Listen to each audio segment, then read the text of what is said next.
السلام علیکم پیارے بچوں، میں امید کرتی ہوں آپ لوگ بالکل ٹھیک ٹھاک ہوں گے اور اپنا کام وقت پر کر رہے ہوں گے۔ بیٹے ہم لوگ سبق نمبر 4 پڑھ رہے ہیں جس کا نام ہے بانو کا طوطا۔ آج ہم لوگ بیٹے صفحہ نمبر 25 پہ صفحہ نمبر 25 پہ ہم لوگ ان تصاویر کی مدد سے کہانی سنانے کی مشق کریں گے۔ اوکے، اب بیٹے آپ لوگ اس کہانی کو دھیان سے سنیں گے اور پھر آپ لوگ خود بھی اس کہانی کو سنانے کی پریکٹس کریں گے، ٹھیک ہے؟ سب سے پہلے تو آپ ان تصاویر کو بہت دھیان سے دیکھیں۔ یہ دیکھیں یہاں پہ کیا ہو رہا ہے۔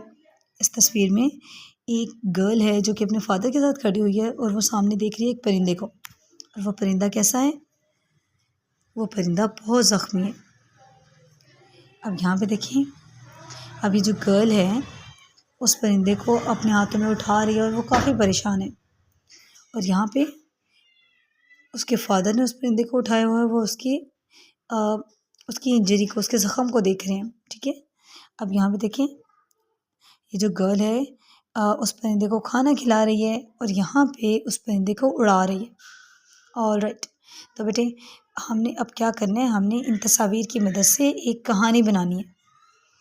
آپ لوگ دھیان سے سنیں گے بیٹے، اور اس کے بعد آپ لوگ اس کہانی کو سنانے کی مشق بھی کریں گے۔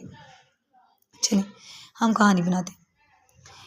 ہم لوگ سپوز کر لیتے ہیں کہ اس گرل کا نیم جو ہے وہ ہے ماریا، ٹھیک ہے؟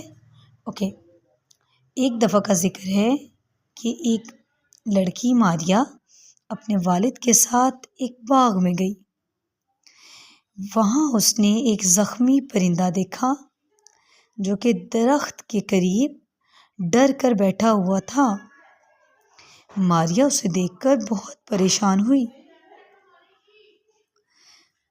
اس پرندے کو پر اور ٹانگ پہ چوٹ آئی تھی۔ ماریا جلدی سے اس پرندے کے قریب گئی اور اس پرندے کو اپنے ہاتھوں میں اٹھایا۔ اس پرندے کے زخم میں سے خون بہہ رہا تھا۔ ماریا اسے دیکھ کر بے حد پریشان ہوئی۔ اس نے اپنے والد سے اجازت چاہی، اس نے اپنے والد کو بلایا اور انہیں پرندے کی چوٹ دکھائی۔ اس کے والد بھی پرندے کو دیکھ کر، زخمی پرندے کو دیکھ کر بہت پریشان ہوئے۔ ماریا نے اپنے والد سے اجازت طلب کی کہ کیا میں اس پرندے کو اپنے ساتھ گھر لے جا سکتی ہوں؟ ماریا کے والد نے ماریا کو اس بات کی اجازت دے دی۔ ماریا اس زخمی پرندے کو اپنے ساتھ گھر لے آئی۔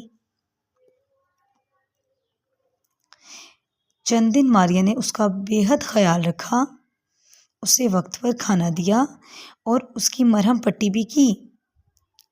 جب پرندہ بالکل تندرست ہو گیا تو ماریا نے اس پرندے کو آزاد کر دیا یا پھر اس پرندے کو اڑا دیا۔ آلرائٹ بیٹے، یہ آپ کی اسٹوری ہے۔ آپ لوگ اس اسٹوری کو تصاویر کی مدد سے سنانے کی مشق کریں گے، ٹھیک ہے؟ آپ لوگ ضرور اس کی پریکٹس کریں گے۔ آلرائٹ، بیسٹ آف لک، اللہ حافظ۔